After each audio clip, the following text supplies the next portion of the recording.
उन्हाळा चालू झाला की प्रत्येक घरामध्ये वाळवणाचे पदार्थ करण्याची तयारी चालू असते. त्यामध्ये वेगवेगळ्या प्रकारचे पापड बनवले जातात. तर आज आपण आपल्या चॅनेलवर बनवतोय खिचे पापड.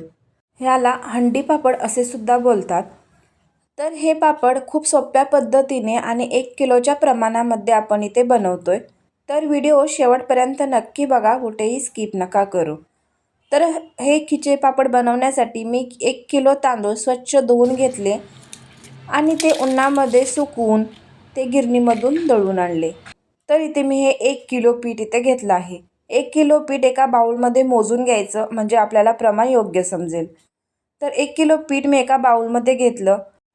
त्यानंतर 15 ते 16 लसूणच्या पाकळ्या, आल्याचा तुकडा आणि 1-2 मिरच्या मिक्सरला मी बारीक करून घेतलेत.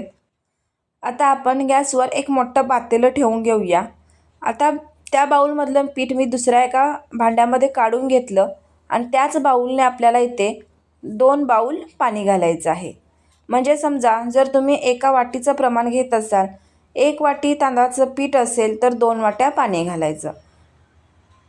तर मी तर ज्या बाउलने पीठ घेतलं त्या बाउलने डबल पाणी इथे घालून घेतलं आहे. चवीनुसार मीठ घालून घेऊया आणि अर्धा चमचा पापडखार. पापडखार घातल्यामुळे पापड हे खुसखुशीत असे होतात. त्यानंतर आपण जे मिक्सरला बारीक करून घेतलेलं वाटण आहे मिरची, आलं आणि लसूणचं, ते याच्यामध्ये घालून घेऊया आणि एक पाण्याला उकळी येऊ देऊया, म्हणजे हे मिश्रण चांगलं शिजलं जाईल. तरी ते आता पाण्याला उकळी येते, पण अजून खळखळ अशी उकळी आली पाहिजे. त्यानंतर मी ते अर्धा चमचा जिरे घालून घेते. आता इथे पाण्याला सुद्धा व्यवस्थित उकळी येते, चांगलं मिक्स करून घेऊया. प्रमाण योग्य ठरवला की पापड व्यवस्थितच होतात. आता आपण जे पीठ घेतले तांदळाचं, ते तांदळाचं पीठ याच्यामध्ये घालून घेऊया. गॅसची फ्लेम मी स्लो केली आहे आणि आता हे मिक्स करून घेऊया. गुठळ्या अजिबात होऊ द्यायच्या नाहीत, त्यामुळे गॅस थोडा स्लो करायचा. हे बघा, पीठ चांगलं मिक्स झालं की मग गॅसची फ्लेम मीडियम करूया आणि हे शिजवून घेऊया. 3 ते 4 मिनिट चांगलं मिक्स करून घेतल्यानंतर याच्यावरती आता झाकण ठेवूया आणि 1-2 मिनिटात चांगली वाफ येऊ देऊ. 2 मिनिटानंतर आता तुम्ही बघू शकताय चांगली वाफ निघाली आहे. आता गॅस बंद करूया आणि पुन्हा एकदा हे मिक्स करून घेऊ व्यवस्थित. आता मी गॅस बंद केला आहे. पीठ शिजलंय की नाही हे कसं ओळखायचं, तर पिठाचा थोडासा छोटासा गोळा करून बघायचा. गोळा होत असेल तर हे पीठ शिजलं आहे. 10 मिनिट मी पीठ थंड करून घेतलं आणि आता एका परातीमध्ये हे काढून घेऊया. हाताला थोडंसं तेल लावायचं, म्हणजे हाताला चिकटणार नाही. आणि हे पीठ आता मळून घेऊया.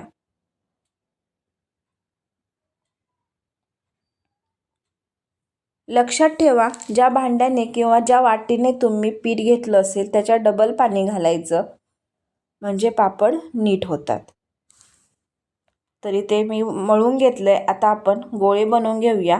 पुन्हा एकदा थोडंसं हाताला तेल लावलंय. जास्त पण तेलाचा वापर करायचा नाही, कारण हे पापड आपण वर्षभर ठेवणार असतो. तर मी ते थोडेच गोळे करून घेते आणि बाकीचं पीठ आपण आता झाकून ठेवूया. तर मी इथे पापडाचं यंत्र घेतलंय आणि याच्यावरती आता गोळा ठेवून आपण हे पापड बनवून घेऊया. तेल मी एकदाच लावलंय. सारखं सारखं तेल लावण्याची अजिबात गरज नसते. एकदा तेल लावला की 10 ते 12 पापड आरामात होतात. तर हे बघा, या मशीनमध्ये पटपट असे पापड तयार होतात.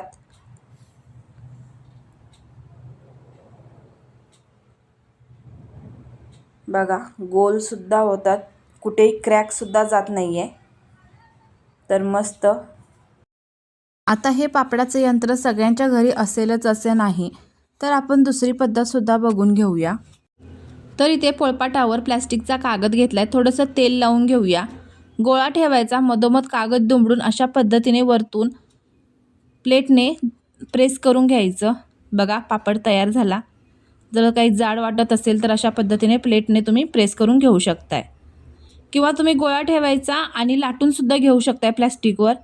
तसे पण लाटता पण येतात, पण प्लेटने सुद्धा मस्त होतात आणि पटपट होतात अशा पद्धतीने सुद्धा।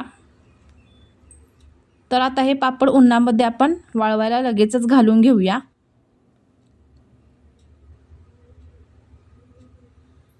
फॅन खाली पण सुकतात, पण फॅन खाली जर सुकवत असाल तर एक दिवस फॅन खाली सुकवून मग दुसऱ्या दिवशी मात्र कडकडीत उन्हामध्ये याला ऊन द्या।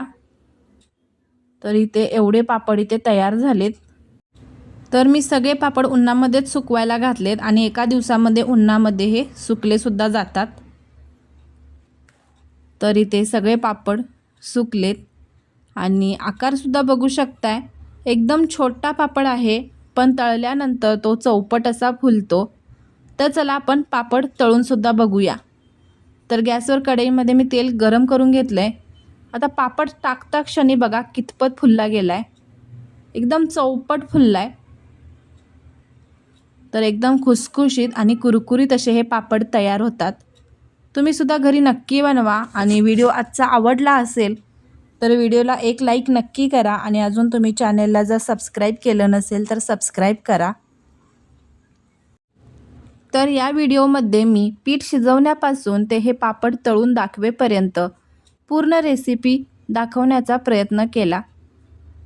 तुम्हाला हे पापड आवडले असतील तर तुम्ही सुद्धा या उन्हाळ्यामध्ये हे पापड नक्की बनवा। तर बघा हे पांढरे शुभ्र आणि एकदम चौपट फुललेले पापड इथे तयार झालेत। आकार सुद्धा बघू शकताय। एकूण एक सगळे पापड चांगले तळले गेलेत। तुम्हाला मी सगळे पापड दाखवते इथे खुसखुशीत असे तयार झालेत। आता आपण जो बनवलेला आहे तो पापड याच्यावरती ठेवून बघा, बघा कितपत फुलला गेलाय, मस्त।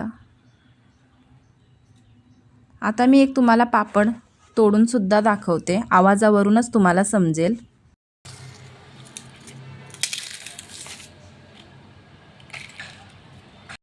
या उन्हाळ्यामध्ये तुम्ही सुद्धा हे पापड बनवला तर कसे झाले ते कमेंटद्वारे मला नक्की कळवा।